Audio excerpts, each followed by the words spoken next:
सुनू हे साजन एक बात पूछी,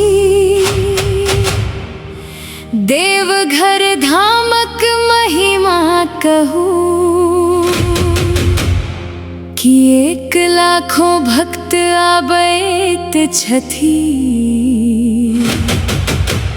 भोला बाबा पर जल चढ़ाबू। सुनू हे सजनी ध्यान से सुनू, ई धाम बहुत महान। 12 में ज्योतिर्लिंग वैद्यनाथ ये तही छथि भगवान। चलू चलू देवघर धाम, हर हर महादेव। बोल बम बोल बम जय बाबा वैद्यनाथ। चलू चलू देवघर धाम।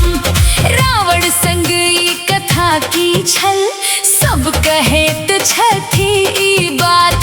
हमरो कहू विस्तार संग की अच्छी एही धामक बात। रावण कठोर तपस्या केलक, भोला बहुत प्रसन्न भेला।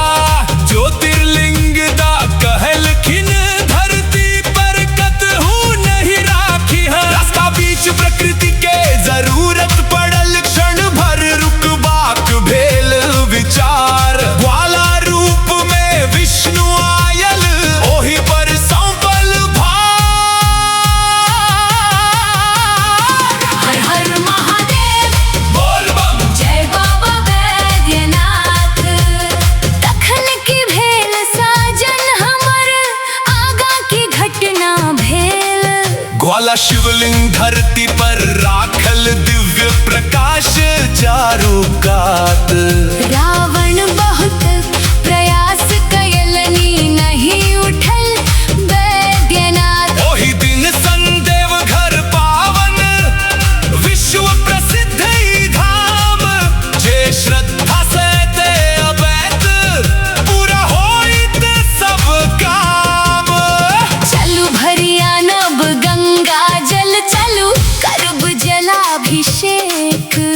भोला बाबा कृपा करथु, सुख शांति देथु सबके। सुल्तानगंज से जल भरब, भगवा वस्त्र पहिरब।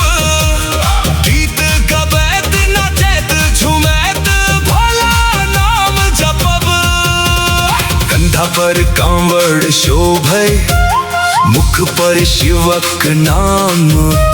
मिली जुली सब यात्रा करब, चलू वैद्यनाथ धाम। 1 2 3 4 भोला बाबा के जयकार। 5 6 7 8 हर हर महादेव के थार।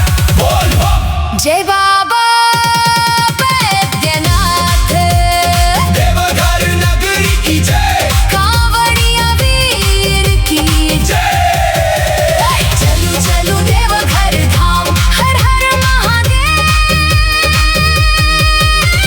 बोल बम जय बाबा वैद्यनाथ। सुल्तानगंज से गंगा जलानो, भोला बाबा